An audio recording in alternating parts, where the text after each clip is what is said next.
Yes, I'm Professor Atanga Desmond Funwe from Kesmont International University. I am the president of the governing council of the university. Thank you very much. Thank you so much for joining us, Prof. Atanga. Hello. Yes, hello. I'm Dr. Mari Rajan, Deputy Vice Chancellor, Research and Innovation, UNICEF University, Zambia. Thank you for joining us. Hello. Hello. Hello, I'm Professor Edrini Kayamba-Zintu from the University of Malawi. I'm the Acting Quality Assurance Director. Thank you. Thank you for joining us today. Good morning. Hello, good morning. Good morning.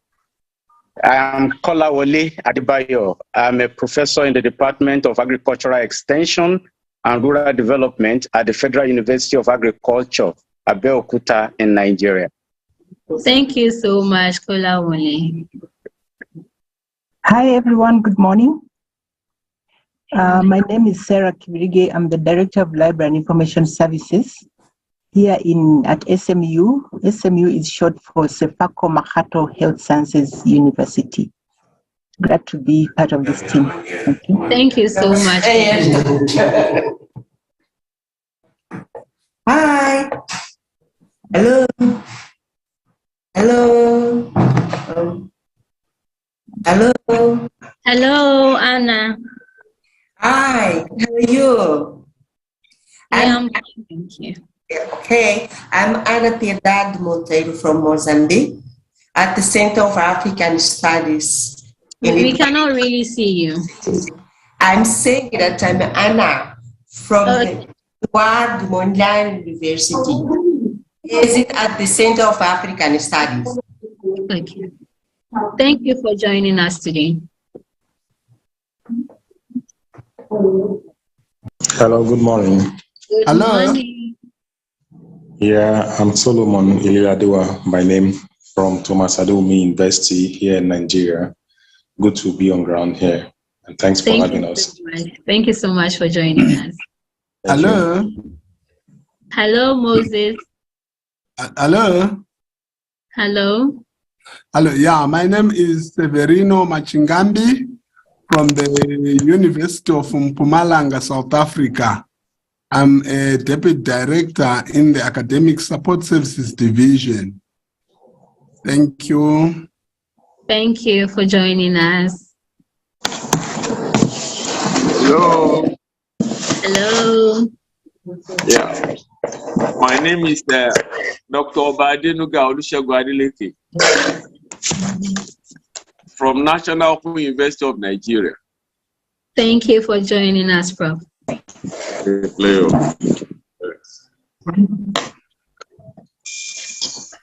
Hello. Hello. Hi.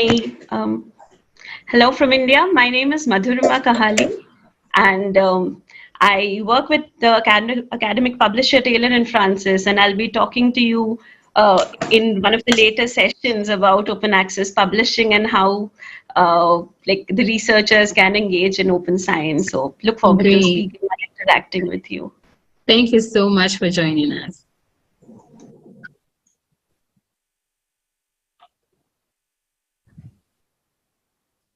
Okay. Hello. Hello. Good morning. Hello. Good morning, everyone. I'm Mrs. Kayekande from Laswedge, Lagos. Thanks for having me on this platform. We can't see you.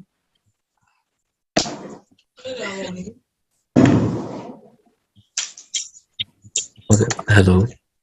Hi. Hello. Yeah.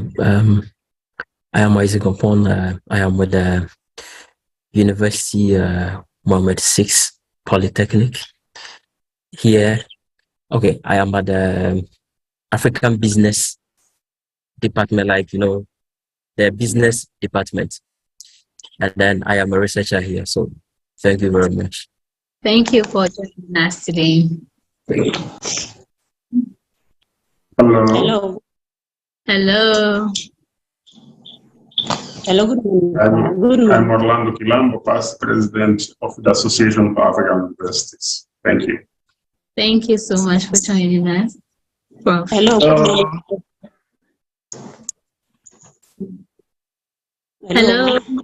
Hello, good morning. Good morning. I'm from Lagos State University, Nigeria. Good to be on ground. Thanks for having us. Thank you so much for joining us. Welcome. Oh, good morning, everyone. Good morning. Yeah, my name is Professor Johanna Mashala. I'm the Vice Chancellor of the Hubert Kairuki Memorial University in Dar es Salaam, Tanzania. Thanks very much for inviting me. Thank you so much for joining, Prof. Johanna. Hello. Hello. Good morning. Good morning. I am Professor Oladele Arowolo, and I'm the Vice Chancellor of the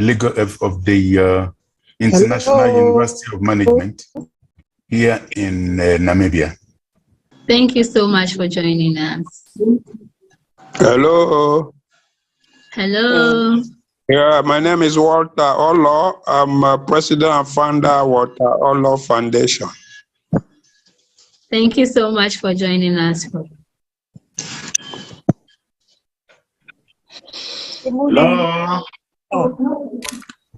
It's Vanessa Proudman here. I'm giving a keynote. Could I just have a very quick check whether my screen share is working, or should I come in? Hello. Dr. Vanessa, you'll be introduced properly to give your address, please. So I should come in later, and yes, hello. That's fine. Yes. Hello. Can I speak? Hello. Hello. Good morning. Oh, sorry, we can't hear you. Hello. Good morning. Morning. Everyone. Francis Kambab is my name. Yes, we can hear you. Okay. My name is Professor Vincent Balogun. I'm the Deputy Vice Chancellor Academic, Edo State University, Uzare. It's nice to be here to see everybody. Hello.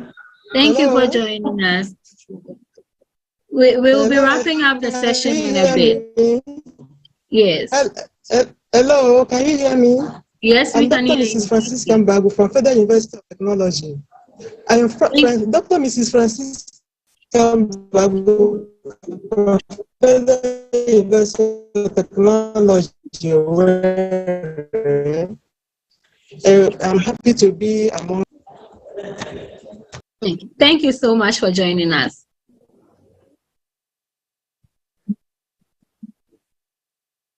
Hello. Hello. My name is Dr. Charles Banda. Greetings from Zambia. I'm the University Librarian at the University of Zambia. Thank you. Thank you so much for joining us, Prof. Okay, I think we would have to wrap up the session, the introduction session. And then, because I see some of our speakers here currently, I would like to briefly introduce Mrs. Felicia Kwabeji, who is the Senior Communications and Publications Officer here at the AAU. So, Mrs. Felicia, kindly take the floor. Thank you very much, Naomi. Sorry, I think there's a bit of a feedback. You might have to mute it. Can you confirm if the sound is better now? No, there's still the feedback is still there. Okay. Sorry, have you muted it? Okay. Thank you very much to all our distinguished holders who have joined us today. I think from the introductions, it's actually been evident in terms of the profiles that we have connected here. I was listening carefully. We have vice chancellors, we have presidents, we have librarians, we have academics and researchers, we have some students joining us as well. And so I think we are really grateful that all of you responded to the AAU's call and you've been able to join us from the beginning of this celebration, actually, since Monday. And we appreciate that, and we look forward to engaging with you and having continuing the critical discussion centering around open science. And we know today and the rest of the week would be no different. I'm here briefly just to talk about our upcoming Conference of Rectors, Vice Chancellors, and Presidents of African Universities, what we call the COREVIP. And COREVIP is hosted every 2 years, and so the next one is hosting or is being held in year 2023, and it's coming up in July at a venue to be communicated soon. The last one we did was a virtual event, obviously due to the COVID-19 pandemic's restrictions, but this time we will be holding it physically. So COREVIP, as I mentioned, is a conference for rectors, vice chancellors, and presidents of African universities, and it is an assembly of the chief executives, officers of the AU member institutions or their representatives. But in addition to the top executives, we also have participants from industry. We do have participants from the development partner organizations. We have researchers, and we have all other people joining us, the ministers of education from the various countries. And so we are extending this invitation to all of you to prepare so that your institutions are fully represented at COREVIP. The topic or the theme for the year 2023 COREVIP is Advancing Excellence in African Higher Education. That's the overall theme, but there are other sub-themes, and these are related to doctoral education. We also have a sub-theme on institutional differentiation. We have another sub-theme which is focusing on partnership, cooperation, and internationalization. And then another one on university-industry linkages. Then sub-theme 5 is on funding and financing. Whilst the last sub-theme is on the role of intellectual diaspora, since we do have a huge untapped capital of intellectual diaspora who are Africans. And so these are the key sub-themes for COREVIP 2023. And then currently we have a call for hosts, which is out, which is closing soon, I think by the end of this month. And so if some of your institutions are interested in hosting COREVIP 2023, the call is still open. It's ending by end of this month. And currently also there's the call for papers. So the call for papers, the papers should actually come from any of the sub-themes which I elaborated earlier, and that call is also out. As the event progresses, I'll be sharing the link on the chat so that people can actually, the chat box, so people can go there and read more information about the COREVIP, the call for posts, the call for papers. It would also be available via our website and via the AU social media channels. You can also directly contact the Secretariat, be it the Secretary General or any of the staff here, and then we'll give you further information. So just a quick announcement about the COREVIP. For those who would present papers, if your papers are finally selected, if your abstracts are selected and you make a presentation and you come up with a final paper, the papers will be published, after a thorough review process. It will be published as a special issue of the International Journal of African Higher Education. This is a South African-based, peer-reviewed and accredited journal, and is listed on African Journals Online. And it has quite a huge profile of guest editors, editorial advisory team, and a huge profile of people who are behind that publication as well. So just a quick announcement about our upcoming statutory events, the COREVIP, and to announce to our stakeholders so that they prepare to participate and ensure that their institutions and their countries are fully represented. That would be it for me. I would hand over back to Naomi to guide us through the rest of the program. Thank you all very much.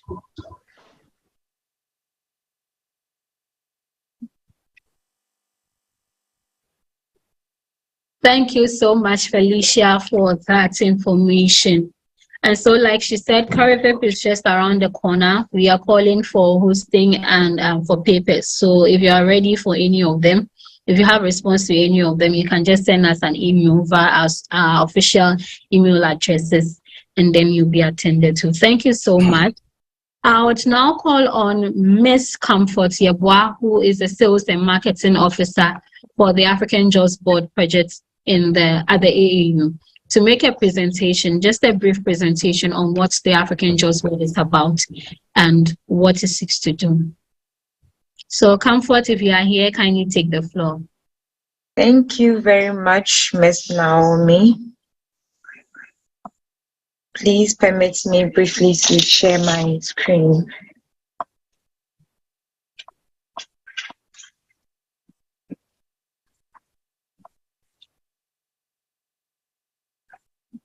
Okay, thank you very much, and all protocols observed. We welcome everyone once again in today's celebration.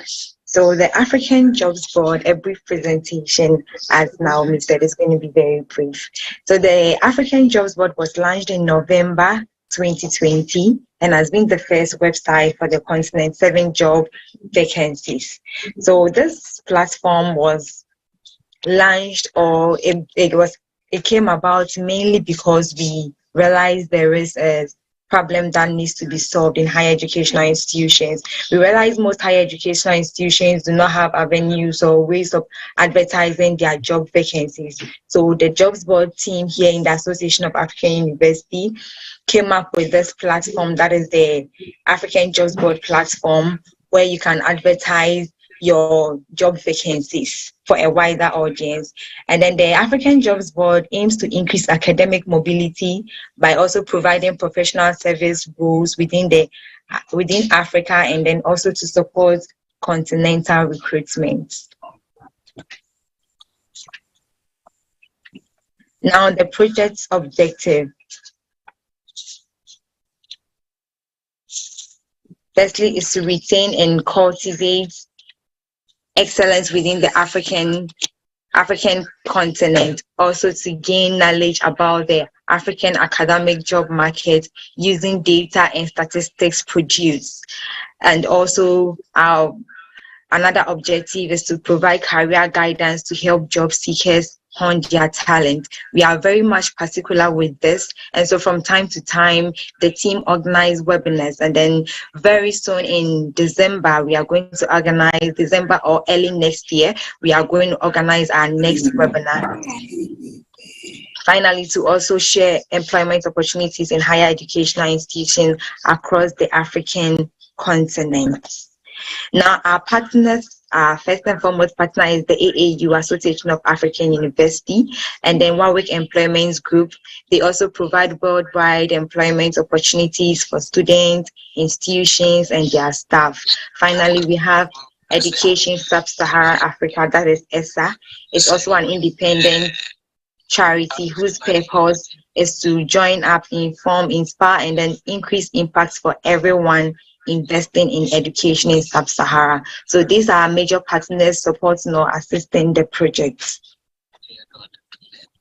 So briefly, we can go through our statistics as at when the project began till 5th of October 2022. This is just a few. Number of jobs posted on the platform, that's 4,000. Actually, I've just cancelled my reservation. I wanted to find out how the money is going to get refunded. 125. No, Comfort, please go ahead.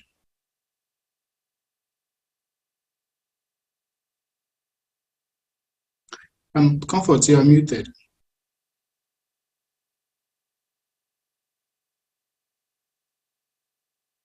Comfort, unmute yourself, please. Yes.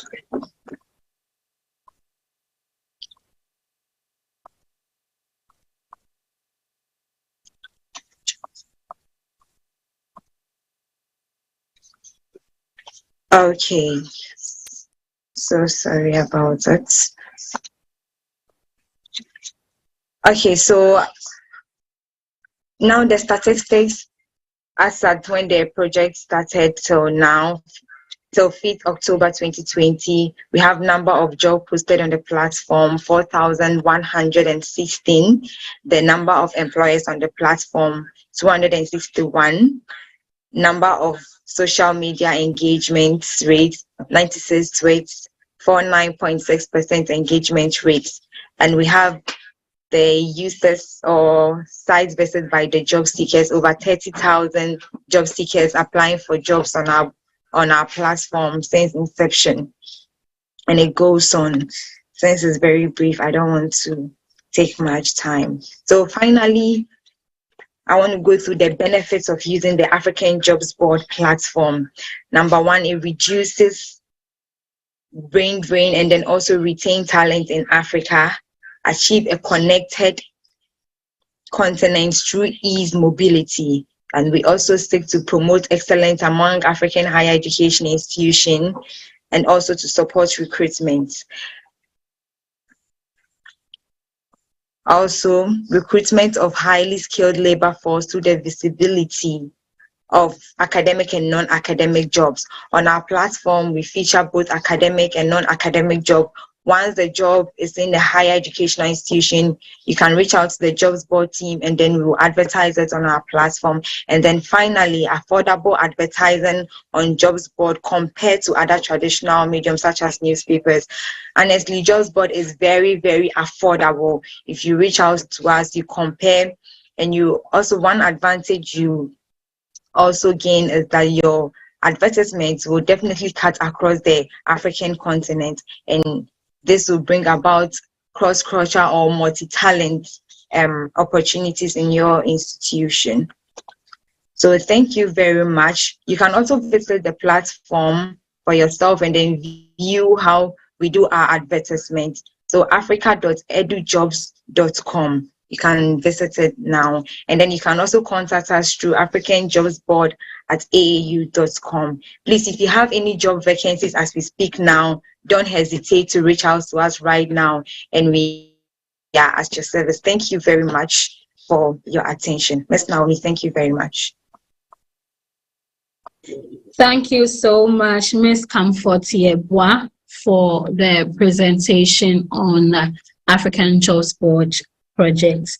Before I introduce my speakers for today's session, I would like us to go through quickly the program. Again, we will be talking about creating national open science policies and challenges and opportunities, viable alternates for open sharing of African scholarship, sustaining open science infrastructure, using scores as the case study, and open science and research publication and visibility. I can see that Dr. Jive is here. I will introduce him briefly and then he will take the floor. Dr. Jive is a researcher, author, and lecturer in the School of Humanities and Social Sciences at the Kwame Nkrumah University in Zambia. His research interests lie in comparative literature, gender, education, and contemporary issues. Dr. Lubungu has published books as well as articles in international referred journals, and he was also the convener of Kwame Nkrumah University Golden Jubilee International Conference, which was successfully held from 19 to 20 September 2018 in Kabwe in Zambia. He was the chair of the International Conference on Education for Sustainable Development, co-organized with ZITAS Publishing Nigeria, which was held in Zambia from June 28 to 29 at Kwame Nkrumah University. He is also a member of the Senate of African Research University and currently serves as a member and provincial coordinator for Professional Authors International, PIA, Central Province. Dr. Jive is also a member of the Zambia Textbook Academic and Non-Fiction Authors Association and the Authorship and Career Network in Zambia. He's also a member of Educational Research Association of Zambia, among others. Without further ado, I would like to call on Dr. Jive Lubungu to take the floor to do his presentation. Thank you.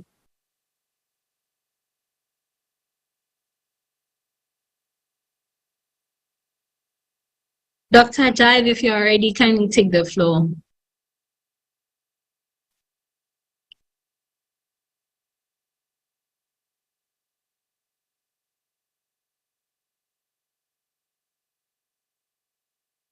Dr. Ajaib? Yes. Okay. Looks like Dr. Ajaib is not ready at the moment, but I can also see one of our speakers for today's session online. He is Dr. Dr. Majurima Kahali. Dr. Majurima Kahali. She is a publishing author with the STEM editorial team at CRC Press. She manages the Life Sciences Book Publishing Program for India and Sub-Saharan Africa. She also holds a master's degree in botany and a PhD in genetics. She has been in the publishing industry for over 7 years. And in these 7 years, she developed and managed both book and journal programs, handled large academic societies, launched high-impact global book series, and signed new journals. She has a keen interest in areas such as food science, animal sciences, microbiology, and biotechnology. If Dr. Kahali is on, kindly take the floor.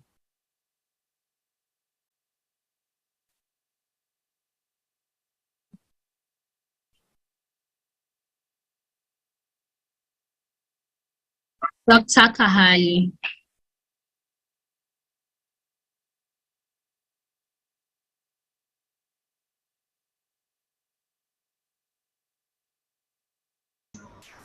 Hi. Hi, Hello. Dr. Kahali. Hi. Hello, everyone. Thanks for having me here, having invited Taylor and Francis CRC Press here. And I would like to now share my screen for you all to see.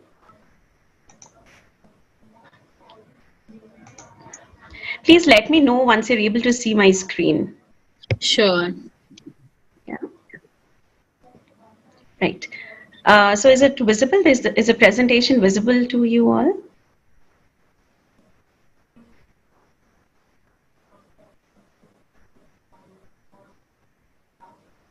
We can't see your screen. Are you sharing your screen, please? Yeah, I've shared my screen. Is it not visible? No, it's not. We can't see your screen. Okay. Is it visible now? Yes, it is. Okay, great. Okay. Hello and welcome to you all. And good morning, good afternoon. So I will be talking about our organization, Taylor and Francis, and how it is promoting open science and open access. So, and providing open access solutions to researchers and academicians across the globe. So we have our offices throughout, like across the globe, from India, UK. We have colleagues in Africa, Singapore, Australia, and we provide local expertise and support to various stakeholders ranging from editors, societies, institutions, and authors. We publish more than 2,700 journals and approximately 7,000 new books each year, and have a backlist of over 150,000 specialist titles. Under the Taylor and Francis group, there are a number of imprints that we publish, ranging from Routledge to CRC Press, which I'm a part of. There's F1000 Research, which is our open access platform, and then there's Dove Press, the medical journal. Why do you need to publish open access? Firstly, thanks AAU to host this very important session for the researchers and academicians that are there. And I think it's very important that there is a growing awareness of open science and open access and open literature, so that there's an easy flow of information, and then information that is produced in labs across the globe are available for people, researchers across countries, across regions to access and build upon. So our company, Taylor and Francis, offers a variety of publishing options to ensure that research that is published is available to all without any restriction, and it reaches the right audience for maximized discoverability. And what are the various solutions that we have to help researchers support in this endeavor? So we have these fully open access journals and platforms. There are also subscription journals in which we have the option of open select, or publishing open access articles in otherwise subscription based paywall journals. And finally, we have a great range of open access books that are there. And with these journals that we have, there's high visibility and discoverability of your work that it provides you with.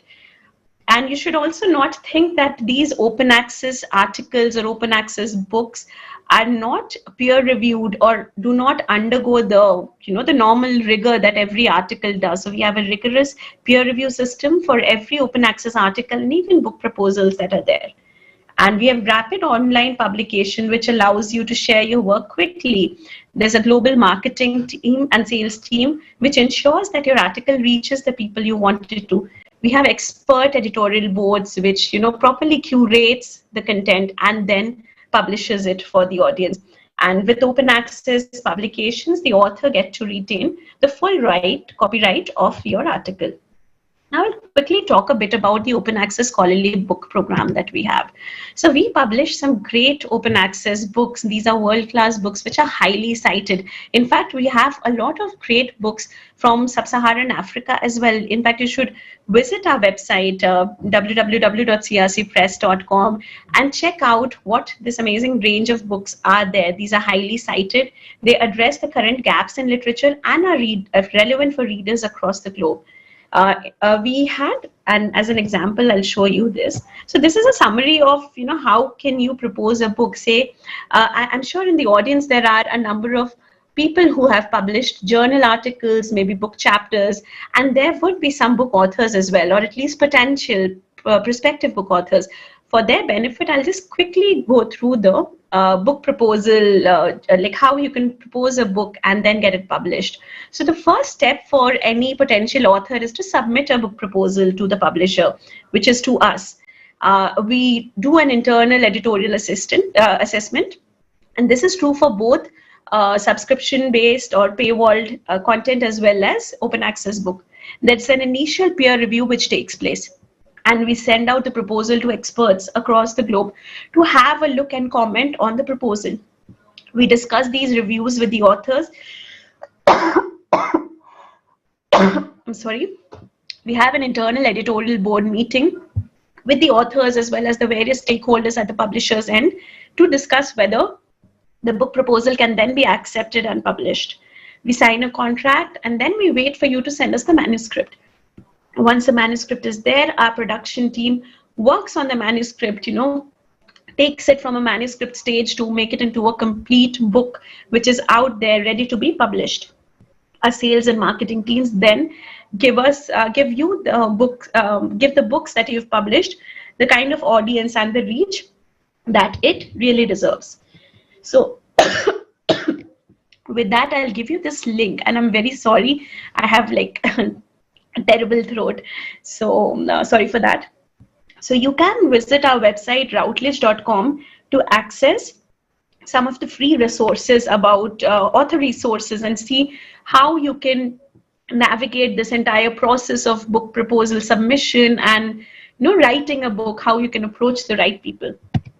So with that, let me quickly talk to you a little bit about the open access books that we have. So ours is one of the largest academic publishers in the world. Since 2003, we have been supporting authors globally to publish their research open access. And as far as the books are concerned, as soon as these books are published, they are immediately and permanently available online for anyone, anywhere to read and build upon. So in 2006, we started our open access journal program, and in 2013, we complemented it with our open access books program. And we publish books and chapters across subjects under various imprints. So, and we publish under subjects such as humanities, so to social sciences, and of course, science. So I'm a part of the life sciences STEM editorial team. So we also, the books can be of various formats. They can be single authored, co-authored,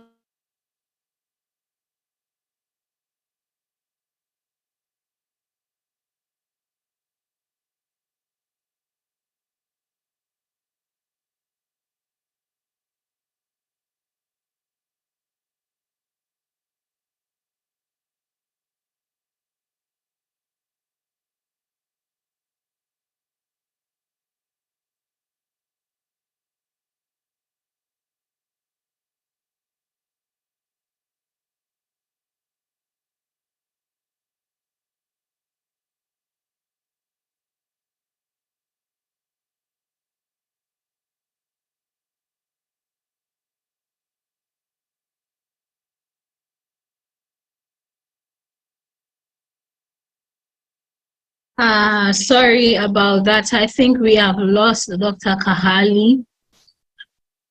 Let's give her a few minutes and see if she would reconnect. But I think we've lost her.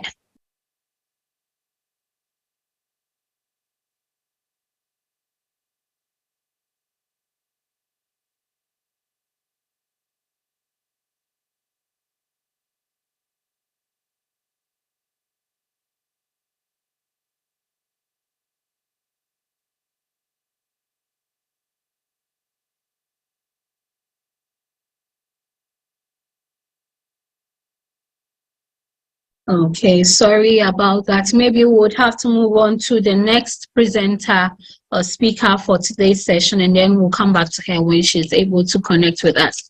So our next speaker is Dr. Vanessa Proudman. She is the director of SPARX Europe. Let me introduce her properly. Dr. Vanessa Proudman is the director of SPARX Europe, where she's working to make open the default in Europe. Dr. Vanessa has 20 years of international experience working on open access, open science, open culture, and open education with many leading universities and libraries worldwide from over 20 countries. Research and knowledge exchange are her vehicle to inform, connect, and advocate for change in these areas. And she seeks to increase international, national, and regional policy making and good practice in Europe. Prior to SPARX Europe, she worked at Tilburg University on various international initiatives. She was also a program manager at Europeana and led a department on information and IT at the UN European Region Research Institute in Vienna for over 10 years. Dr. Vanessa Proudman will be our keynote speaker for today's session. Dr. Vanessa Proudman, thank you for joining us. Can you take the floor?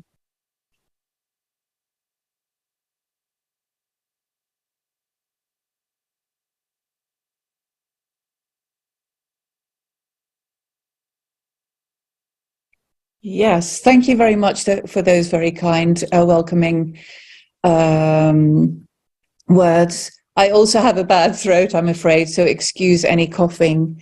So esteemed guests, thank you very much for the invitation to speak to you today. Let me just check that I can share my slides with you.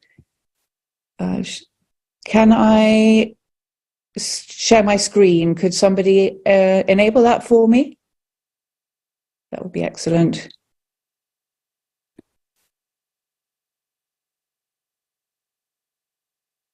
I still can't share my screen yet. But perhaps before I start sharing those... is it working? Yes, you yes, should try. It is. Thank you. Great. So let me just go to... Just 1 second. There we are. So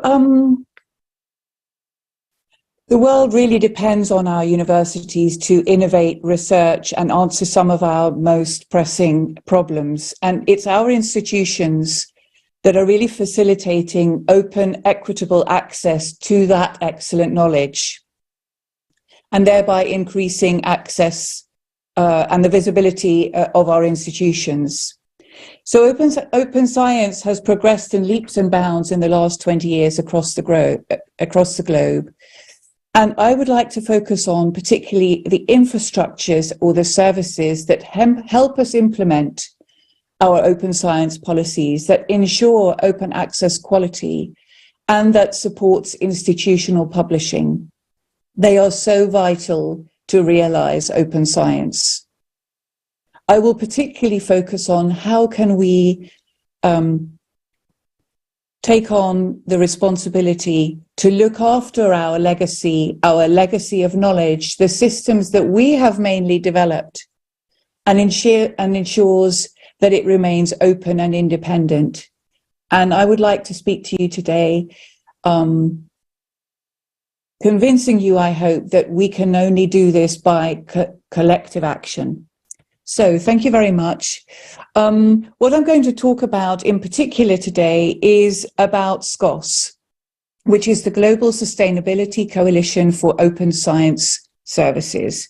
It is one means to see how we can keep an equitable open science infrastructure in the hands of our universities. So what is the challenge actually that open access and open science faces? Many services and infrastructures have grown in number over many years. Usage has grown exponentially, but it's actually no longer sustainable because so many of those have been based on project funding that's limited. But if those services and infrastructures prove themselves over time to be really of value, and that our institutions, our researchers, our universities depend on those to check for quality for our institutional publishing, and if that project funding runs out and there is instability in funding those infrastructures, that is a big concern for us. And I did speak to a colleague from Africa a few years ago, and I asked him what publishing system he was using, and he mentioned one which was free of charge, and he said, it's all free. I said, yes, it's great. It is free, but it has a cost.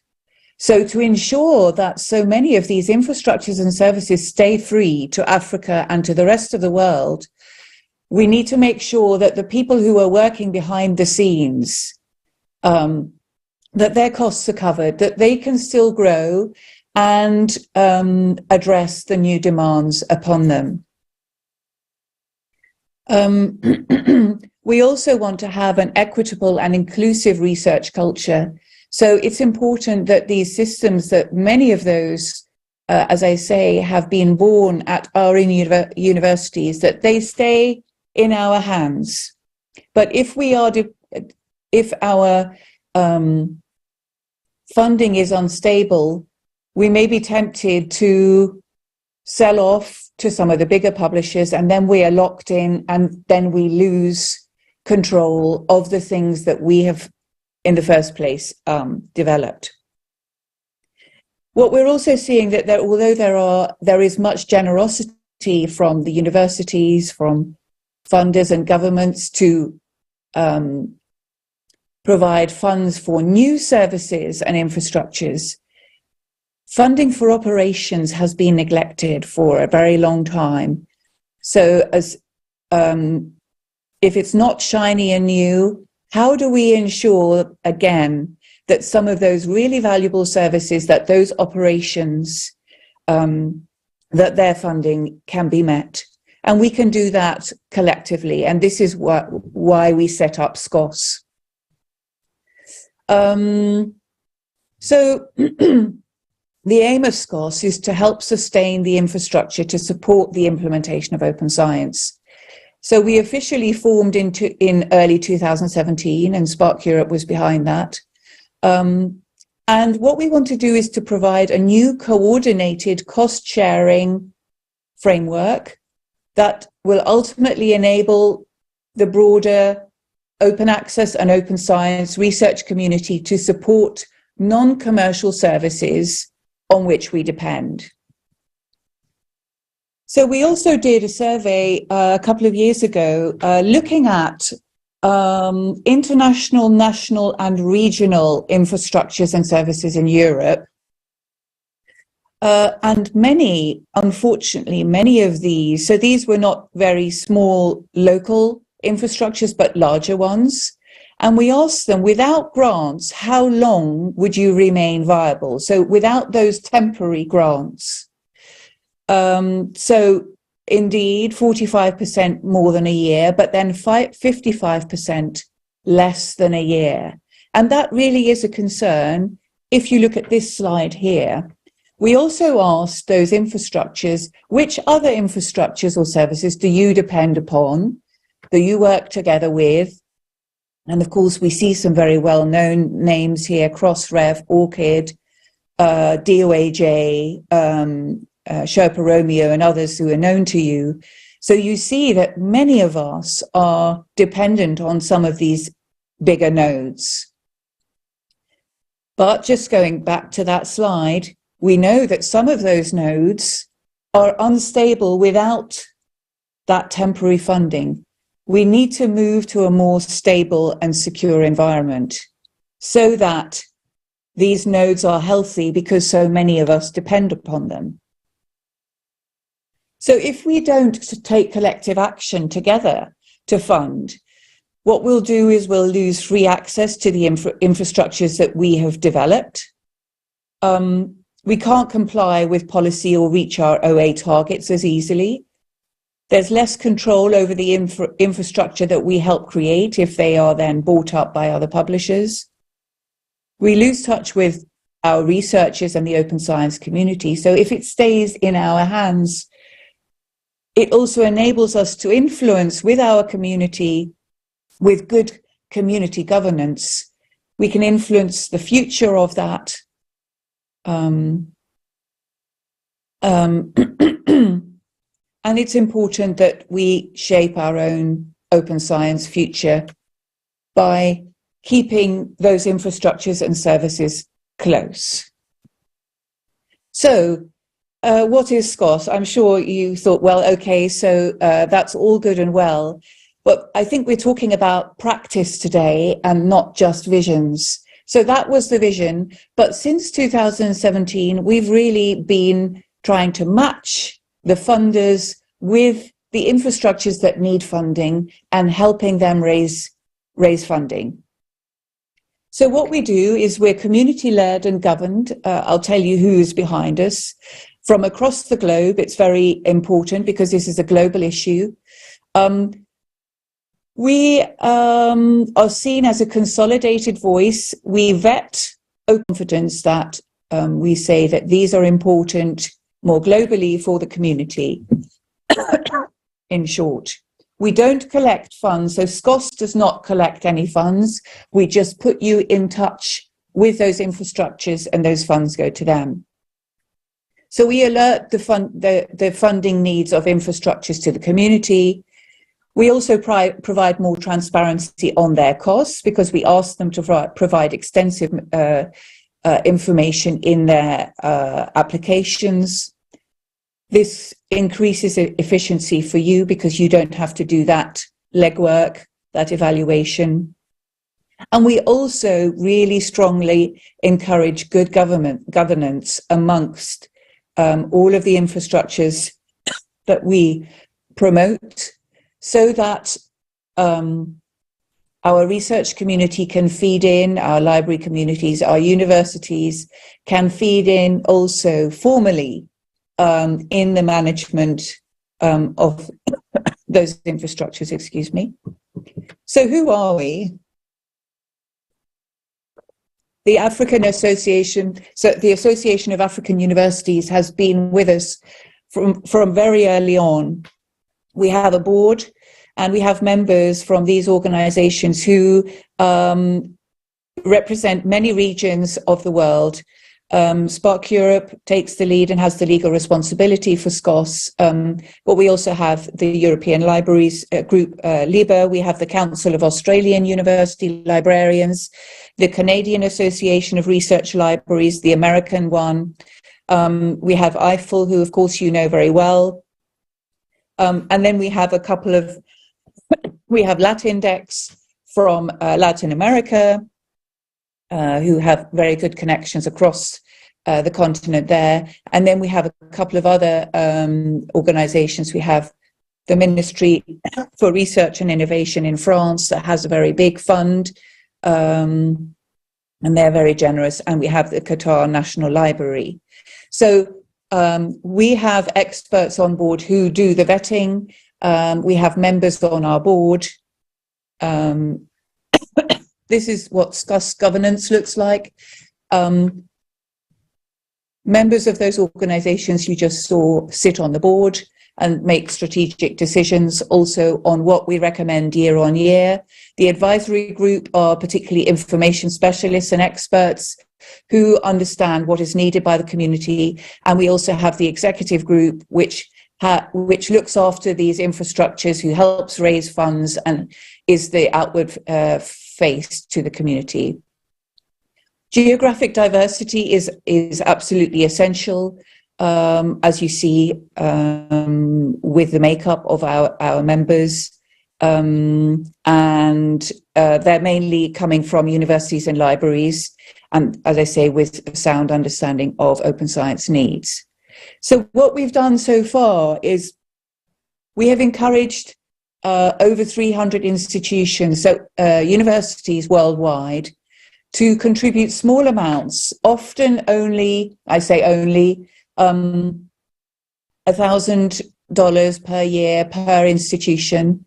We do encourage 3-year pledges to help those infrastructures going forward, but many institutions contributing smaller amounts in general from 24 countries, and 9 infrastructures so far totally pledge over 4.5 million euros through community funding. The first ones were Sherpa Romeo and DOAJ, DOAJ reaching its target, Sherpa Romeo not yet, so they're also still looking for funding. We've got, in the second funding cycle, we had the Directory of Open Access Books and OAPEN. They also reached their target. We then had Open Citations and PKP or OJS, the Open Journal System, I think many of you use. They are also still looking for contributions from the community to help reach their targets. The third funding cycle, we have Archive on board, I think you know well. We have the Latin American Amelica publishing system, and then we have DSpace as an important repository infrastructure. This month we will be launching 3 other infrastructures that need global support. That will be very soon. So those are the types of infrastructures who are working with us to help raise funds with your help. We also have a strategy which you can have a look at. I will share the link out later. So I'd like to kind of end on 2 slides. So as I say, we recommend essential infrastructure to the community, and you can all contribute in small amounts, helping those infrastructures that mean something to you and your institutions. But I'd like to speak to some of you in the audience, either as senior officials of universities or infrastructure or service providers yourselves. Yeah. Housed at your universities, owners and creators of open science infrastructure. So what can you do in this space? So not just looking at SCOSS. SCOSS is one way to help fund infrastructures. What we think is important more and more is to promote good governance. That if you also want to encourage and stimulate that others fund your infrastructures, that the community can engage with you and that they have a voice, and that will also encourage them to commit more. And this can, of course, be in-kind contributions as well as financial contributions. We'd like to also promote that all infrastructures use open standards, open source, and open principles, so that we really connect this diverse system to make it a really good, thriving ecosystem.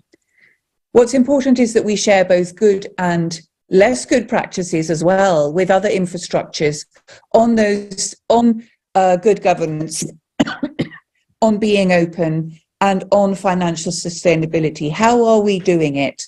So talking to others about this is really, really important.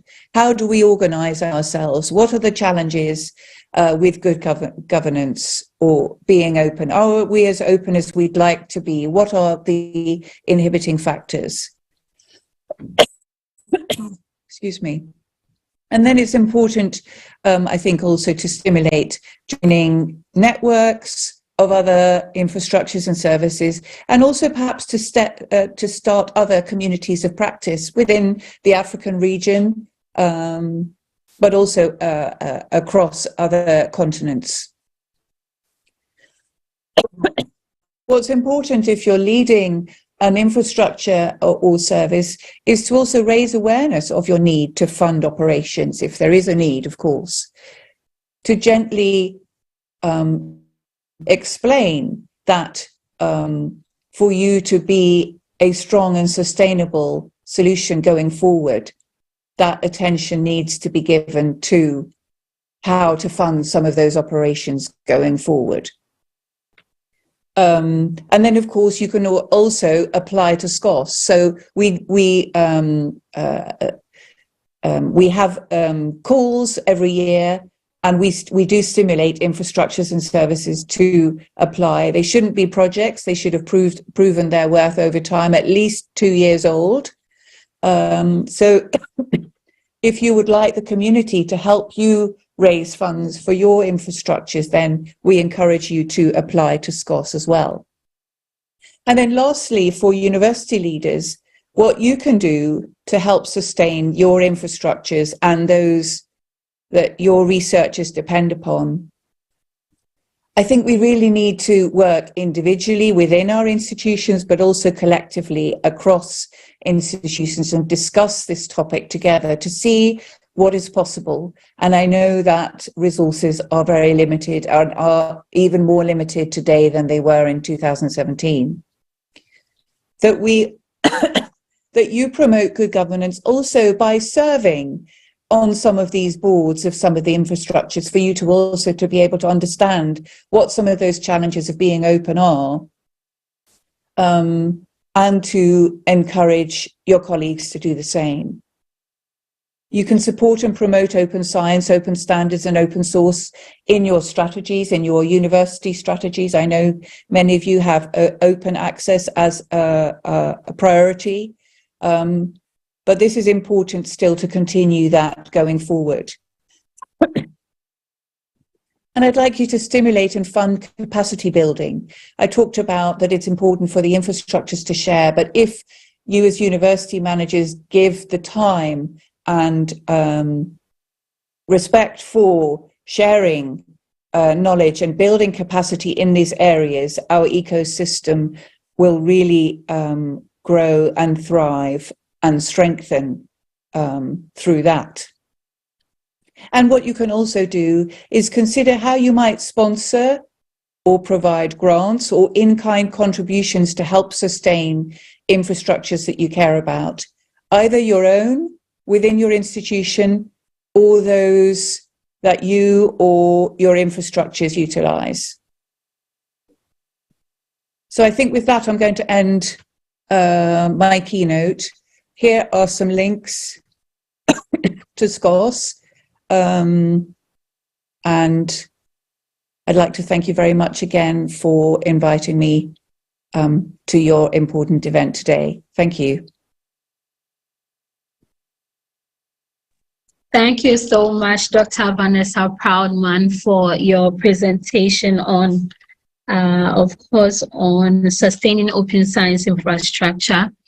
Before Dr. Vanessa came, I think there was a speaker that was presenting, but she lost her connection.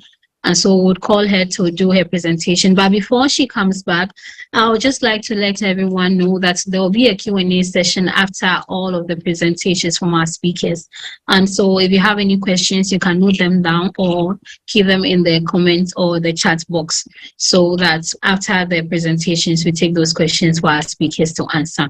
So Dr. Kahali, if you are here, just take the floor. Thank you.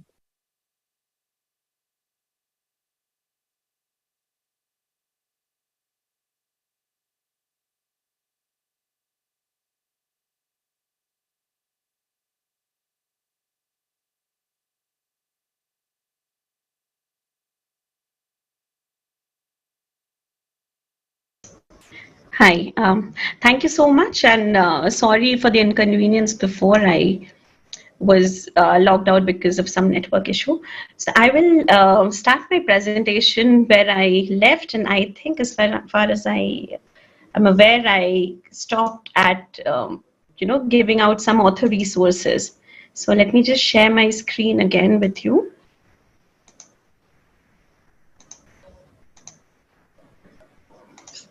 And what my screen is visible to you? Yeah, Dr. Kahali, please, I just wanted to let you know that you have just 5 minutes to do the presentation. Surely, I can understand. I'll try to wrap up. Thank you. I think before this, I was speaking about the various options, the various open access solutions that we had, and there was one thing particularly which I wanted to talk to you about, and which is open access books. So since 2003, we have been supporting our authors in open access publication by journal articles, and now since 2013, we have also been publishing books with us, open access books. So why does open access or open research matter? And all of it has already been covered in the previous sessions, but I think open research leads to discoverability, value and impact, efficiency, and as my previous speaker said, this can lead to good governance because of the transparency and accountability that comes along with it. These help build careers and prospect, and has impact in overall research assessment in terms of citations, value and collaboration. So practice in open science actually helps researchers collaborate and contribute with open data, lab notes, and various other kinds of research communications being accessible to regions across the globe. There, it enables reuse, redistribution, and also reproduction of the research that has been published. Now, as I said before, that we have been publishing open access books since 2013, and we have over 1,300 high impact open access books and over 600 books which are hybrid, means these are books which are under paywall but have at least a couple of open access chapters. All our content is deposited in open access publishing and European network, which is also called the Open Online Library. And by volume, we are currently the largest open access book publisher on the open platform. In fact, we are also the first publisher to adopt a data policy for our book content, which means that not only the chapters and material is freely available, but so is the accompanying data. There is a data policy for the books. So the main reasons why you should and you could consider publishing open access is, first, there is an increased visibility and readership of your work. You get to influence beyond academia, and this is especially important for people working in fields which are very relevant for a wider dissemination.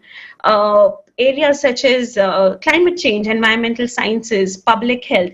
These are also areas where we have a lot of very good open access books, because these, when accessed, can actually help inform policymakers and lead to research breakthroughs which can improve everyday lives. Publishing your work open access makes it easier for all these policymakers, non-government agencies, media, educators, practitioners to put the research into action. You also, of course, comply with funder mandates. There are many funders which have mandate for gold open access these days, and publishing open access can help you comply with those. And finally, you get to freely share your work with peers, colleagues, institutions, and organizations across the world. In fact, this gives increased citations and more opportunity for collaborations. We have seen that open access book chapters are downloaded 7 times more, and were cited 50% more than non-open access titles. In fact, we also saw that over 202 countries around the globe were accessing the open access books, which was otherwise very restricted to maybe places and region which could actually pay that kind of a subscription fee and buy those books or access those articles.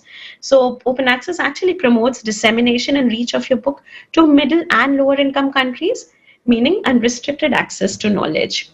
As an example of a recent work that we did on our open access books team, 19 non-open access books from CERN, which is the European Council for Nuclear Research, they were converted into open access using a particular grant, which is called SCOP3 grant. So now what the impact was there is that the total views and downloads of these books increased by over 500% when compared to when it was behind a paywall. Also, we saw an over 150% increase in the number of different countries that accessed the content.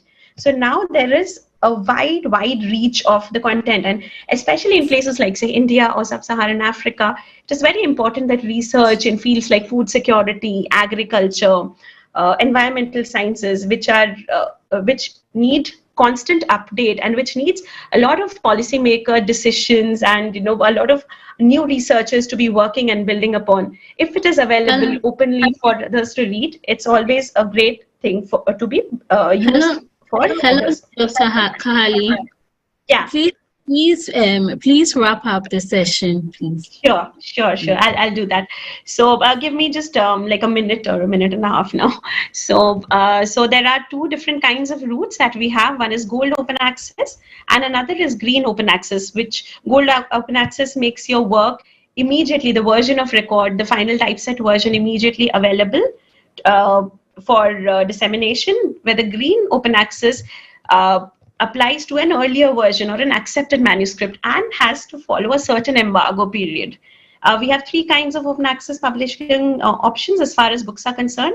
Born OA means the book is immediately published OA. A book which is behind a paywall can also retrospectively convert it into an open access, and then there is option of chapter open access, where you have some funds available that you could utilize to fund your chapter. This is a snapshot of what it costs to publish OA. Of course, depending on the region your funder is based out of, or the funding agency is based out of, you can apply for waivers, and there are huge waivers that are available. Please see the World Bank list of lower income countries, and if your region falls under that, you can actually get waivers and publish open access in a very subsidized charges. Most of these charges are either funded by research funding bodies or the university. Just check whether you have any university deals with any publisher that allows you for waivers or allows you to get funding from. And finally, we are working towards an open research ecosystem. We want to transition to an open, equitable, and transparent research ecosystem with growing interest in open educational resources, developing innovative funding models and partners. We want to collaborate a lot more with regions across the globe in this movement towards open. So with that, I'll just give a snapshot of the collaborators that we have across the globe. And if there are any questions, please feel free to write to me. You can reach me on Twitter and LinkedIn, and I'll be available for further Q&A at the later half of this session. Thank you so much for your attention. Thank you so much, Dr. Kahali, for your presentation.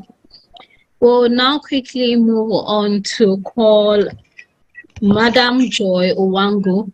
Madam Joy Owango is the executive director of TCC. Let me introduce her properly. She is an experienced and an award-winning founding director of the Training Center in Communications, TCC Africa, an award-winning trust registered in Kenya, set up in 2006, and is the first African-based training center to teach effective communication skills to scientists. TCC is in partnership with the University of Nairobi, Kenya, and provides capacity support in improving African researchers' output and visibility through training in scholarly and science communication. She has a demonstrated history of working in higher education in both private university and non-governmental sector. She was a successful higher education practitioner with Clarivate Analytics and worked with the following governments: Kenya, Tanzania, Rwanda, Mauritius, Ghana, Senegal, and Burkina Faso. Now, as the director of TCC Africa, she is currently working with all 15 African countries that have committed to spending 1% of their GDP in higher education and research and development. Madam Joy Owango will be speaking or presenting on open science and research publication and visibility. Madam Joy Owango, if you are here, kindly take the floor to present. Thank you for joining. Thank you. I decided to expand the talk that focusing more in line with how do we increase African research visibility through strategic partnership, especially when you're looking at open science. And thanks for the kind introduction. So as a center, we are 15 years old. We are a research capacity trust based at the University of Nairobi in Kenya. And what we do is provide research capacity support in scholarly and science communication with the objective of increasing research visibility and improving research output. And hot on the heels of where scholarly communication comes in, obviously open science falls in, because one of the main aspects that help and aid in good quality scholarly communication is access to resources, visibility of research, and that is also possible through open science. Now, just to give context of what I'm going to be talking about is, by the time you're talking about strategic partnerships, we need to understand what is currently happening in the higher education sector in Africa. So far, at least 1% or at least 16 countries in Africa have committed to spend at least 1% of their GDP in higher education and STNI. And that means, and these are the 16 countries which are part of the Science Granting Council's initiatives.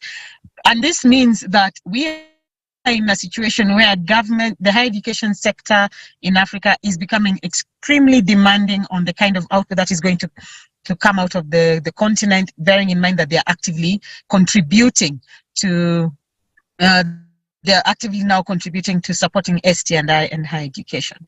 So if they're demanding on what is coming out of the continent, of course they'll be looking at ways in which they can have strategic partnerships, and most importantly, ways in which they can increase the visibility of the output that is coming out of the continent. And this leads to the next slide.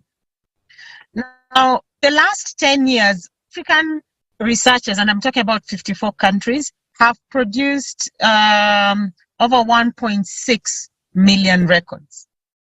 Yes, we have data going to the first few months of January. The first few months of Q1 of 2023. And out of this, 40.6 is open access. And we can clearly see an increase from 2018 when Plan S was mandated, and now you're seeing more researchers adopting open science and open access practices. Now let's look at ECOWAS, because this is AAU is based in Ghana and you're part of ECOWAS. So let's have a look at what's happening in ECOWAS. Okay. So at a granular level, ECOWAS has produced over 493 publications. We are looking at the oldest data about any of the West African regions, the ECOWAS regions, coming back from 1697 to 2023. Of this, 8.2% is open access. Okay, if you just narrow it down to the last 10 years. Now, what does this mean for all of us? It means that there is an increased demand for open science and open access, and every aspect of open science in the continent. So what we have to do as a research capacity trust, because beyond just scholarly and science communication training, what we are also doing is stakeholder engagement. Okay, strategic stakeholder engagement in creating awareness on open science and open access. By the time you're saying that there's low output coming out of the continent, there's low visibility, we need to ask ourselves what triggers that. And we realize that there are various aspects other than infrastructural challenges, which our colleague from SCORS was also talking about: limited funding, access to funding to some of these infrastructural capacities, but also importantly is access to resources to conduct research. And this can be solved through open science. And that is why, as a center, we felt it was important to create strategic partnerships so that we can build this awareness on open science and open access at not only at a research and institutional level, but also at a policy level. So I'm going to take you through some of the activities we've been doing in the region, and how we've been supporting governments in the region in increasing awareness on open science in partnership with our strategic partners and also institutes as well in the continent. Now, we look at some of the developments happening in Africa, and I'm excited to see our colleague from University of Cape Town, Mr. Raju is here. So these are some of the infrastructural partnerships that we are seeing that are happening in Africa. So we have the University of Cape Town that has come up with a workflow system to support the publishing life cycle. of institutions. Mr. Raja Reji Raju will give more information about it, but in essence, how it works is that it provides a workflow system for any of the small academic publishers who want a platform to support in the production of their journals. So from submission all the way to final acceptance, that entire workflow process. And this is also open access, and it's open access for researchers. Libsense is also involved in some of the infrastructural support systems in partnership with ASREN. So they are and ASREN and also La Referencia. So they're extending some of those services on infrastructural support in the region. Of course, we have the African Open Science Hardware, African Open Science Platform, Africa Archive, which is working closely with TCC Africa, especially when it comes to providing a continental preprint server for African researchers, where they can start increasing the visibility of their research output, especially when they're going through their strategic journal selection strategy. The thing is also, when you're looking at it also from the Africa Archive perspective, it admits journals, it admits publications and research output that is multidisciplinary. So this also helps in increasing the visibility of any research area coming out of the continent as well. Okay, in terms of stakeholder engagement, Libsense is actively involved in this and capacity building, the African Open Science Platform, and also TCC Africa. We are actively involved in in stakeholder engagement and capacity building, which I will share with you. What's happening at policy level? So we are excited to see that in Ethiopia is the first country in the continent to have an open access policy. South Africa is in stage draft 2 of their open science policy, and they are making theirs as multi-sectoral as possible to include various ministries, such that the open science can support the entire ecosystem. We are working closely, and that is at policy level, at governmental level. At a regional level, we are working with the regional and also institutional level. To begin with, at the institutional level, we are working with the Association of African Universities in creating awareness and training on the need to have open science mandates within the within the higher education sector in the continent, basically amongst the AAU members, but most importantly, making sure that we have a buy-in from the vice chancellors, thus increasing the open science mandates coming out of the continent. Because as we speak, 2022, today, to this day, we only have 36 open science mandates that have been registered in ROA. That is coming out of the institutes coming out of the continent. Then with the East African community, we are very, that is the East African Science and Technology Commission. We are working with them, and by default, working with 7 Eastern African countries in including open science within their policies, within their STI policies, and they are very excited about these developments, because what they are looking at is how can we include, there's no need to reinvent the wheel, but build up on some of the existing policies such that it can support the regional communities. We're taking advantage of this because we have, in Eastern Africa, we have an active parliament in the region where some of these policies can be made at regional level. Now, what does it mean for us as TCC Africa? How are we involved in this whole process? I've shared with you some of the strategic partners we are working with and some of the developments that are on the continent. Number one, through open science, we are supporting the continent by decolonizing academic publishing, and this is effected through Africa Archive. The fact that there is a continental preprint repository, continental preprint platform where African researchers can deposit their manuscripts and go through their strategic, as they're going through their strategic journal selection strategic plans.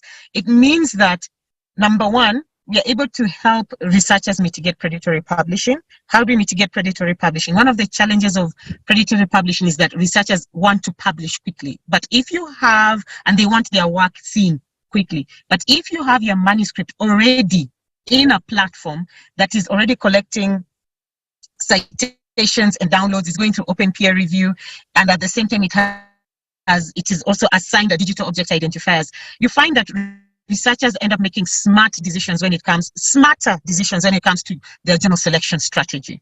And also it also increases their visibility. Also through Africa Archive and through our partnership with Africa Archive, we are accepting manuscripts in the regional continental languages.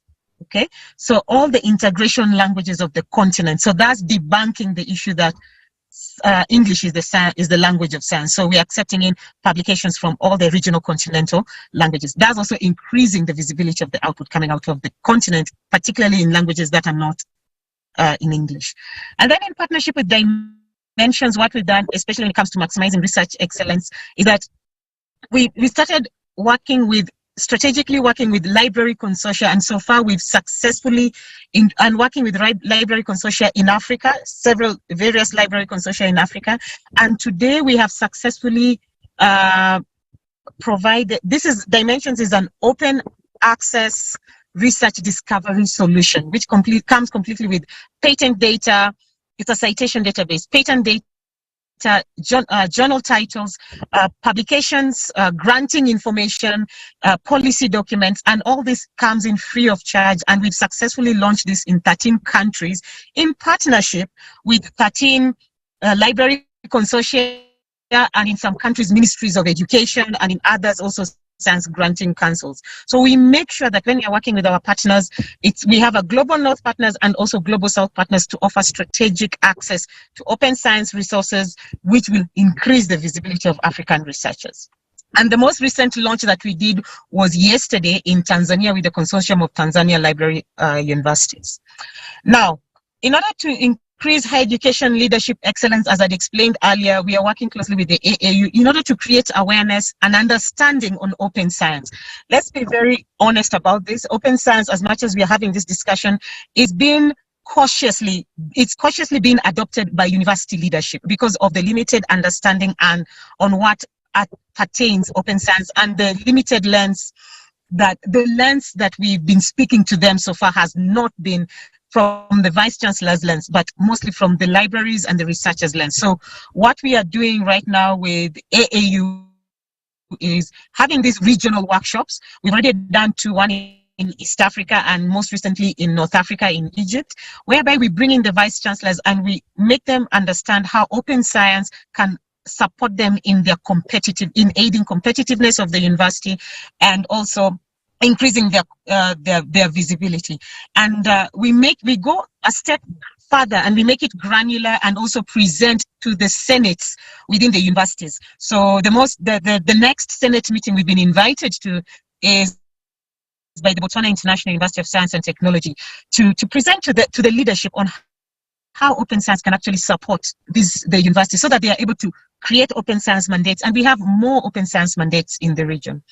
Then, of course, with higher education, building knowledge economies, this is at a regional level, and we are so excited to work with the East African community on this, and there are also plans underway for the West African region as well, and we're also doing this with PLOS, and the main objective with PLOS as well as our global North partner, and the main objective is to make sure that policymakers have an understanding of what entails open science, bring in all the stakeholders to speak one voice, because what we do is bring in not only the policymakers, but we bring in the granting councils, the research councils, and the library consortia so that they can have, and the university commissions, so that they can have one voice and one discussion when it comes to open science. Because this is really, truly the one opportunity that will aid in increasing the visibility of African output. So as a center, we are very strategic about the partnerships we are creating that will aid in increasing the visibility of African science, and this is done through working, as I said, with the research councils, the granting councils, and we are truly excited about the subsequent outputs that are coming out of this, because the main objectives of all this kind of engagement is to make sure that we have increased open science policies in the region, and we are seeing some really good traction with some of the regional policymakers we are working with, and also increase the visibility, increase the open science mandates within the universities in the continent. And the fact that we are being invited by universities to present at Senate to further make them have a better understanding of what open science entails in regards to university competitiveness is a positive response, so that we can have increased open science mandates coming out of the region. With that, ladies and gentlemen, thank you so much. Thank you so much, Madam Joy Owango, for your presentation.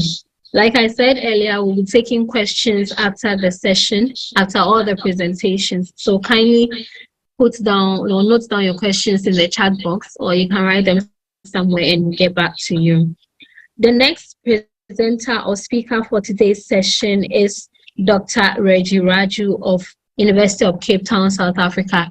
Dr. Reggie Raju, if you are on, kindly take the floor to do your presentation, which is to be on viable alternates for open sharing of African scholarships. Dr. Reggie Raju, if you are here, kindly take the floor. I am here, and I'm going to share this presentation with my colleague, Joe. Thank you. So we're just going to get our presentation up. Give me a second or two, please. Sure.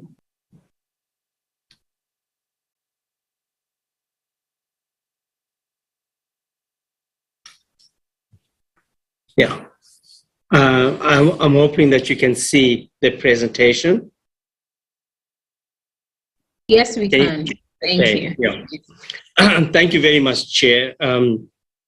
My colleague Jill and I are going to basically talk about a viable alternative for open sharing of African scholarship. The previous speakers alluded to different areas of publication, but this year is going to address the specific issue of the infrastructure to support open publishing. The purpose of this presentation is to identify solutions to remedy the challenge of low production of African research output. One of the many remedies is the development of an infrastructure for an alternative publishing model for the dissemination of African research production. And on the flip side, the increased accessibility of African scholarship. What will be shared in this presentation are the challenges that negatively affects low research output, and the positive responses through the creation of a platform for the publication of books and journals, but retaining academic rigor. The open access movement has created numerous opportunities for the sharing of scholarship. However, this sharing has not been translated into action in Africa, as there is the continued strangle and marginalization of African scholarship. This strangulation and marginalization is attributed to major publishing houses seeking maximum profits and the existence of unconscious bias. Many publishing houses are driven by market forces and tend to publish content that responds to those that can afford exorbitant subscriptions or the hefty APCs, article processing charges. These economic forces determine the shape of the publishing landscape, which inevitably results in the marginalization of the research voices from Africa. There is significant evidence that demonstrates the unconscious bias of editorial boards and reviewers. This bias is captured by authors such as Rowe, Babinski, and Inifuku, who say that, and I quote, it is not helpful if the editors and publishers who are handling the paperwork, assigning reviewers, determining schedules, recruiting editorial boards, and ultimately making policy and article level decisions are not in fact representative. And this is important, not representative or even cognizant of injustices that they perpetuate as biased people in a biased system. This assertion is affirmed by Bohani, who says that science still bears the imprint of colonialism. He goes on to share that titles such as the Lancet, New England Journal of Medicine, the Journal of American Medical Association, BMJ, are meant to serve a particular purpose and audience, and therefore select researchers and research findings that fit that perspective. Unfortunately, such practice does not promote diversity and inclusivity. It is these systemic inequalities that the Continental Platform attempts to address. The Continental Platform was developed around the principle that the scholarly communication process is still governed. It is still governed by the voluntary labor of academics, and that the library needs to support the academy in the dissemination of that scholarship.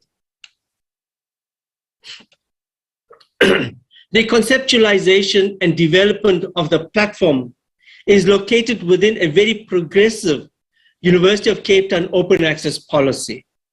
The policy states that the library provides, and I quote, a platform and support for the publication of open monographs and open textbooks. This Diamond Open Access process, Diamond Open Access is basically where there's no payment to read and no payment to publish. This Diamond Open Access journals and monographs option will complement current publishing processes to meet the need for more local and decolonized content. Such content will be accessible globally, and I think that becomes a critical issue. There is evidence in the policy that demonstrates the commitment to reclaiming the fundamental purpose of an African open access movement, and that is to make African scholarship visible, accessible, and discoverable without financial barriers. And here I must also address the issue about the hybrid model. I am personally not a proponent of the hybrid model, especially when we're talking about books. The Continental Platform was developed around the concept of a tenant model. We have taken elements of the information technology, of the information technology definition of a multi-tenant model and applied that to social justice principles. In this multi-tenant architecture, there is a single instance of a software instance with multiple tenants. In the Continental Platform, a tenant is more than an institution. It includes all research communities within institutions. What we have done at UCT is taken a well-structured IT model and have adapted it to fit in with our principles of social justice, inclusivity, and equity. This adapted model facilitates the building of communities of practice with like-minded participants coming together to advance the sharing of African scholarship. A typical example would be the development of a community in support of publication process. For example, developing a template for layout editing. Some of the other challenges that the platform addresses are that of capacity. It is, and also that is the ability to manipulate the software for the delivery of a service. Infrastructural challenges have always been a thorn for us in Africa. And so these issues that are addressed in terms of this continental platform. We're also talking about issues of affordability, sustainability, and future-proofing. These are all issues that are addressed via the continental platform. One of the foundational pillars in this model is the offer to each participating institution the opportunity. It is an opportunity to retain your identity in your particular outputs. In effect, the participating institution will make use of the common base of the platform and the look and feel of its journals or books will be reflective of the institution. We would like for participating institutions to take ownership of their segment within the platform while showcasing its research productivity. The prestige of the participating institution needs to be upheld, which we believe that the platform delivers on.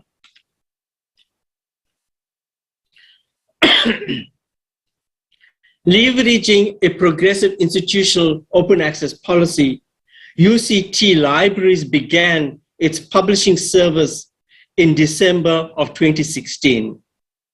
From then till now, UCT has published 23 books and publishes 6 journals. It is anticipated that a few more books will be added before the end of the year. The platform uses open source software, and that is OJS and OMP for journals and monographs Okay.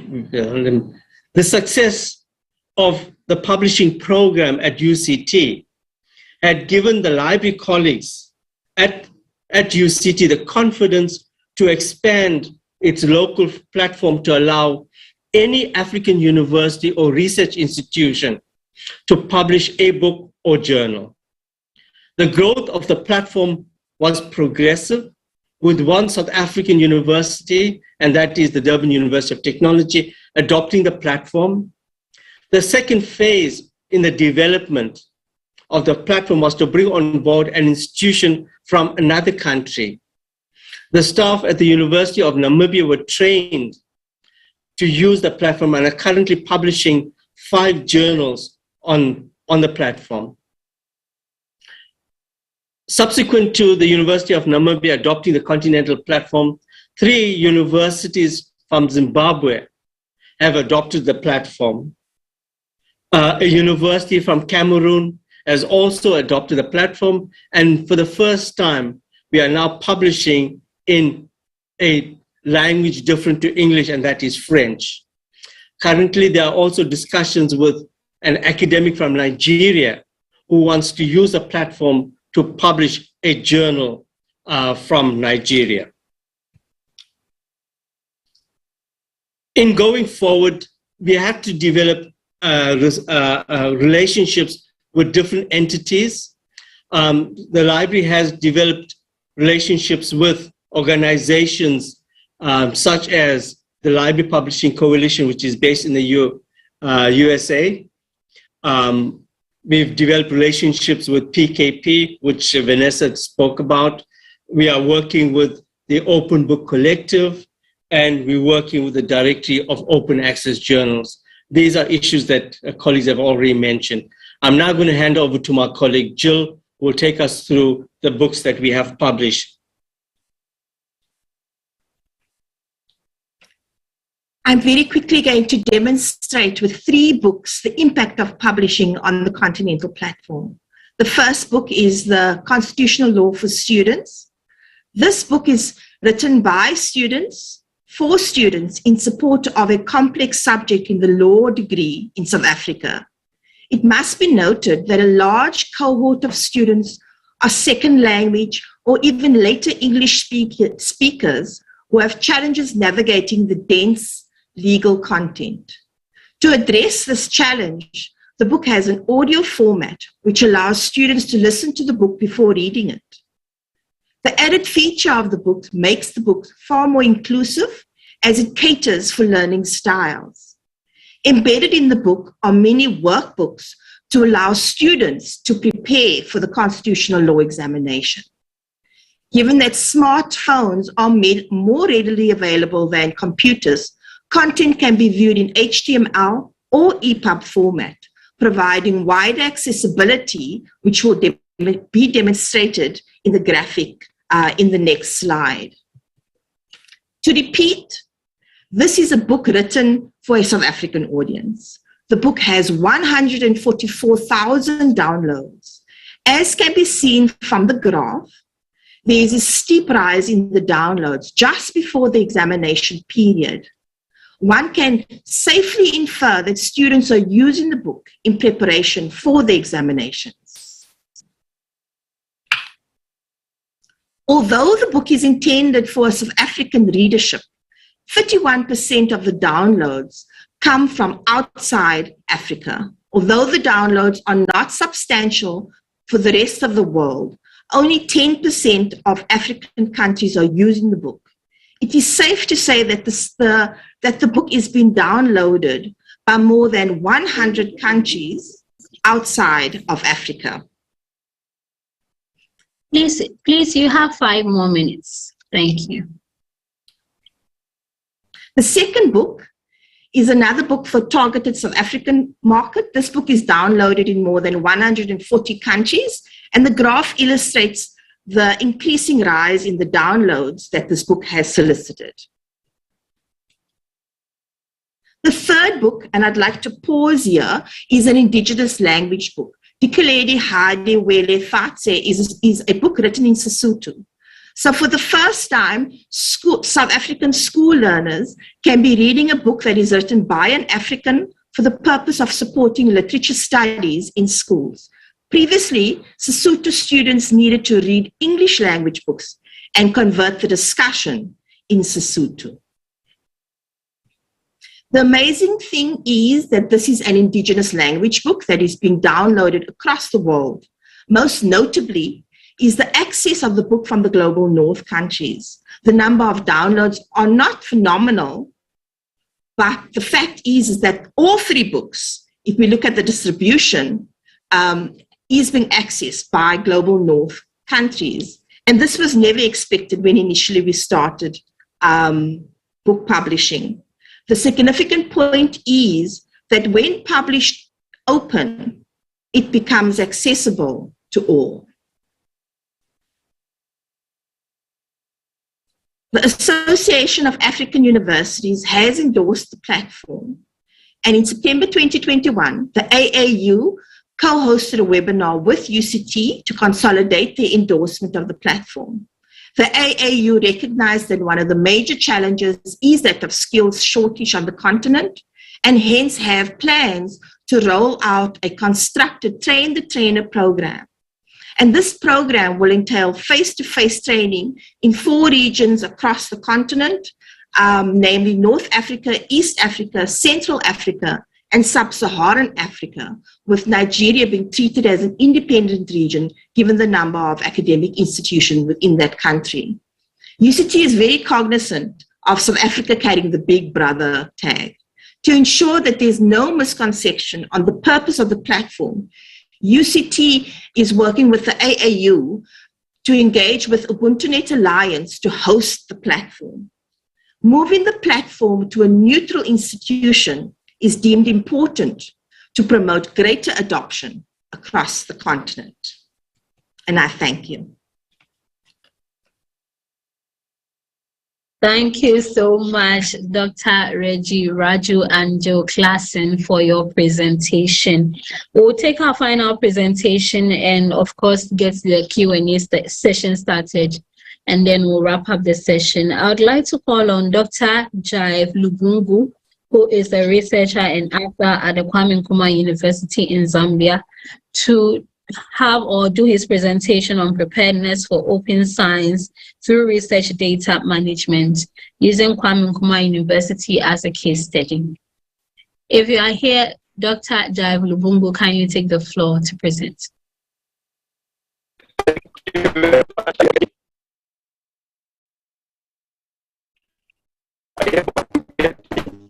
Dr. Jive, I think your network connection is not really good. We cannot hear you clearly.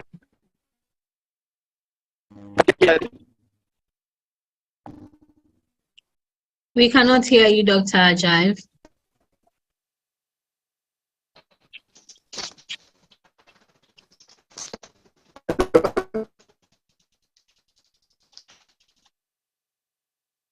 Unfortunately, I'm not sure we'll be able to take or have Dr. Jive's session because his network is not stable. We really cannot hear him.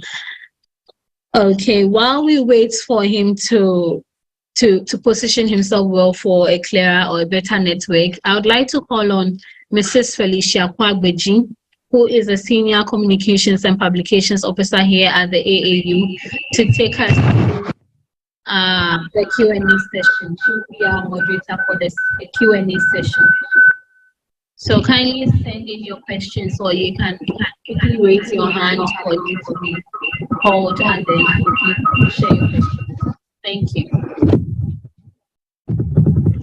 Thank you very much, Naomi.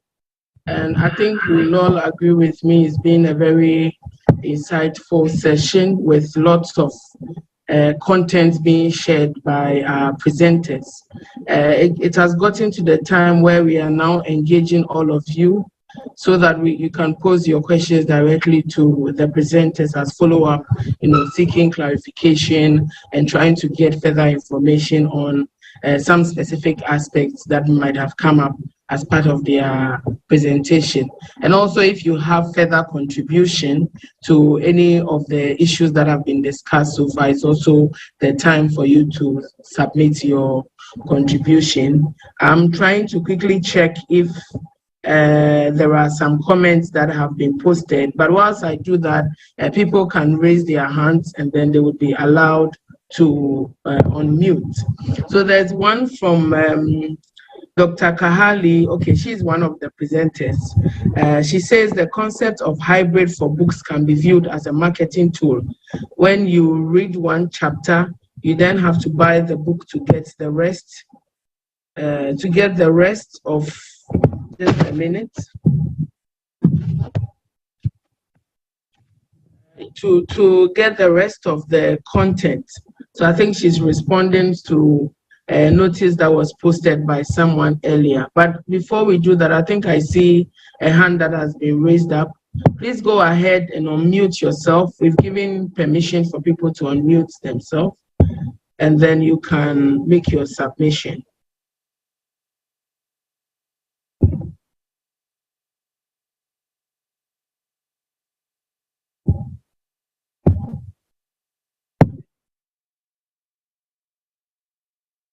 There's a hand that has been raised, Isaac Opon.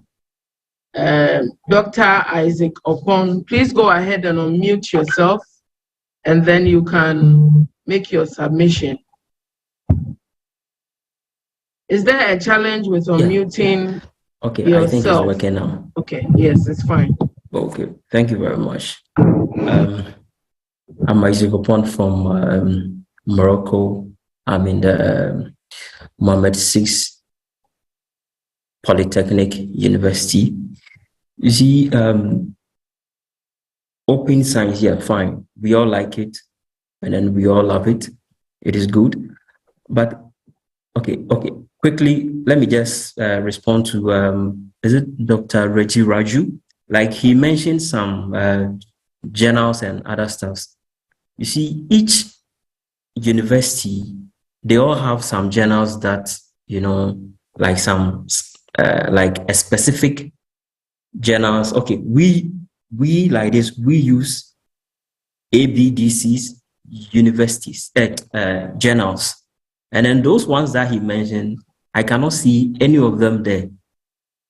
You see the problem. We want to all make, our publications and then everything, open, like get the open access and then the rest of them. But each university has its own lay down procedures or journals that you have to follow. So I don't know if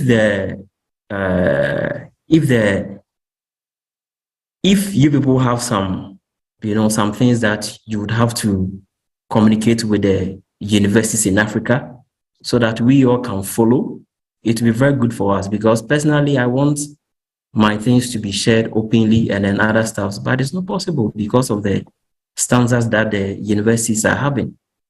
So I don't know if you guys have something there, AAU, I don't know whether you guys have some, some things that you share with all the other universities for our work to be very open, and then we all can have a very good work. Thank you. Okay, thank you very much for your question. I think it's one of the key things that AU is tackling through advocacy and through trying to engage all the African universities so that we can all be able to put in place the necessary policies, be able to create the necessary environments to, foster and to encourage open access to be fully operational. So it's one key area that we are working on. But I think I would like to give the floor to any of the presenters who may want to respond directly to Mr. Isaac Opon's submission. Any of the presenters for today who may have some comments to give as feedback to his concern. The floor is open. Can I respond? This is Reggie. Yes, Raju. I think what we have done at the University of Cape Town is that we've made this service part of the suite of services that a library provides. So, like we provide a reference service, we provide library publishing service, right? So my return question to the colleague is that, does the university want to make a profit, or does the university want to share its scholarship? And I think that is something that the university needs to deliberately think through. We have had sessions in Zimbabwe, we have had sessions in Namibia where they had similar challenges. And we asked the same question: what is your purpose? Do you want to make money, or do you want to share your scholarship? And as soon as the decision is about sharing scholarship, then immediately the APC's issue is addressed. So if you want to charge minimal APC to cover operational costs, then that's fine. Then it will be minimal. But if it's there to make a profit, then it defeats the purpose of Diamond Open Access, and it defeats the purpose of trying to share scholarship so that Africa can become part of the world's knowledge production. Thank you. Thank you very much, Reggie Raju, for your contribution. I don't know if I see Joy is connected. I see Dr. Vanessa is also connected. Do we have any further contributions? And then to the participants, I think I had mentioned that people should raise their hands so that we can call them accordingly for them to ask their questions, including those who even had earlier posted via the chat. If you are connected, I think we want to hear your voice. So please raise your hand and then we'll call you for you to directly ask your question. Okay, I think Dr. Vanessa wants to speak. Thank you. It's no doctor, by the way. It's just plain Vanessa Proudman. It's just something that Reggie just said. It's a question back to Reggie, I'm afraid. Reggie, you said about making a profit and charging an APC to cover operations. So operations for what? Could you tell me? Because I think I'm missing a context. That would be interesting to hear a bit more about that. Thanks. You see, what we have done, sorry, give me a second, I'm a little bit slow on this. What we have done is that in terms of the Continental platform, we have created the base, we've created the infrastructure, right? The software is open source software, so that's fine. But what we pay for are costs such as DOIs, the registration of a URL. There may be some institutions that outsource layout. Those are the kinds of minimal costs. At UCT, because we have capacity, we do the layout in-house, but there are some journals that outsource that. So those are the costs you can recover through a small APC. Does that answer your question, Vanessa? It does, but I think I might challenge that you don't necessarily need to charge an APC to cover your costs.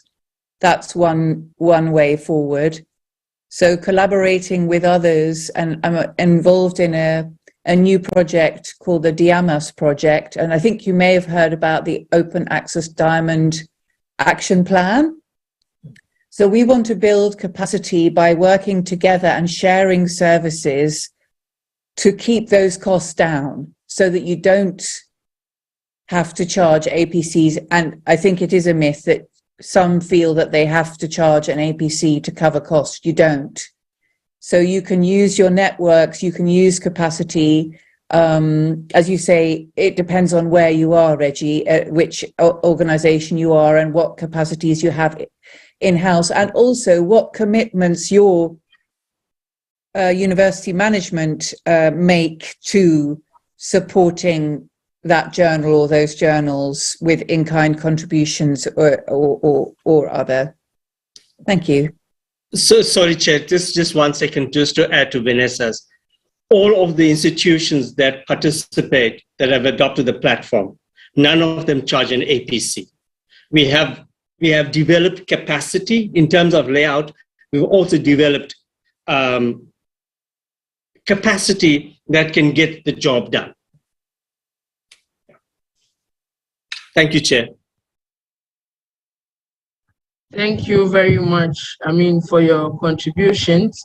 I see Joy Owango has her hand up as well. I think she wants to contribute to the discussion. Yes. Please go ahead, Joy. Yeah. I'll play devil's advocate here, and I support what Reggie is doing and Reggie and UCT are doing, and play devil's advocate when in regards to Vanessa's comment about the Diamond Open Access. And in part, you answered it yourself, Vanessa, because one of the biggest challenges in Africa is, as I said, when I was making my presentation, about only 16 countries have committed to spending at least 1% of their GDP in higher education and STNI. And that also, even out of those 16 countries, not all the universities within those 16 countries can actually commit to supporting the entirety of academic publishing, because it is an expensive process. So looking at what Reggie and his team are presenting to the continent is an affordable option on how they can go through the entire academic publishing process. And also, if the costs are minimal, because as much as we'd like Diamond Open Access journals, there are very few, even amongst those 16 countries that have committed to spending 1% of the GDP in higher education. There are very few universities that can actually can actually provide this. And that is why even that minimal cost, whereby it is entirely waived, it's something that can be negotiated within the university, because we also need to be critical when we are dealing with higher education institutes, because universities have limited budgets, and these vice chancellors have to report to ministries of education, and we cannot be bringing in more expenses without showing what can be put on the table. And what I'm seeing UCT is doing through Reggie Raju's platform is what they are able to put on the table to further reduce costs, such that the directors of publishing and research can actually have something to pitch effectively to vice chancellors. Don't get me wrong. Yes, I like the idea of the Diamond Open Access journals and the option that you're putting on the table, which needs really more awareness on. But we work with some of these institutions, and I can assure you, even in Kenya alone, there are about 3 institutes out of 70 that can afford Diamond Open Access publishing as a platform. But it is easier to negotiate a much smaller APC fee and it also it creates a level of co-ownership. You know what? It's an African institute has developed this platform. You contribute by a small amount. So for me, what I see being put on the table is a much more equitable and sustainable approach to having a platform that can support the academic publishing ecosystem in the continent. That's where I'm coming from. Thank you very much, Joy. I'm sure Reggie would have loved to respond, but just to move on, I'm sure when he comes in again, he can quickly say a few words about your submission before he proceeds to that actual question he probably might be responding to. There's another question here from Paul Mukaza, and Paul is saying, how can our faculty members reach you for assistance on this OA Books project? Those who wish to publish. Okay, Paul, so the AU will be sharing all the presentations with participants at the end of the week celebration. And I believe all the presentations would have the contact of the presenters, so that the particular one that you want to contact, you can easily do that. But otherwise, feel free to write to us, feel free to reach any of us, and we'll be sure to facilitate whatever request that you may have. So, because the point of organizing this event is definitely to create the linkages so that you can get the necessary help to enable you fast track the open access practices in your institution. So we are here to help actually. Feel free to reach out to us anytime, any day.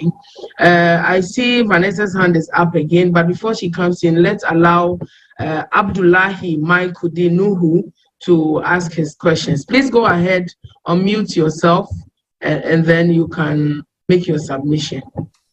Please, Dr. Abdullahi Nuhu. Okay, from State University, Victoria. Sorry, I joined the conversation very late. And from the little information I was able to gather, the presentation was splendid. So can you speak up a little bit? We can't hear you well. Can you hear me now? It's better, please. Better, much better. So, good morning once again. I say I am Dr. Abdullahi from Kaduna State University, Nigeria. I say I joined the conversation very late as a result of time variation, just like yesterday. I said the presentation was so splendid, and I'm happy somebody has asked the question I wanted to ask. That is the issue of getting the materials after the presentations. This is a special occasion which maybe there should be a reward. What I mean by reward, something like the certificate for the participation, because it can give somebody an opportunity to showcase that at least at a time he participated at the AOU special session. Then the recordings, as I said, will be very vital to all of us, because to help us in planning and strategizing. More so, I'm occupying a position that requires publication, etc. The group program is a complete project. Most of us are interested. If we can have the link, although I had you mention about the link, obviously we are going to be very happy to have that. Thank you so much. Thank you very much, Dr. Abdullahi Maikudu Nuhu. You're actually right. So we will share all the recordings. We actually upload all the events that have taken place throughout the week by the end of the week-long celebration, which is Friday. So early next week, you are going to receive an email with the links to the presentations, the link to the recordings, and all of that will be made available so that you can always refer to it, like you are saying, as and when necessary. Regarding certificates, we normally, well, it's not part of the plan actually to issue participation certificates, but I think there are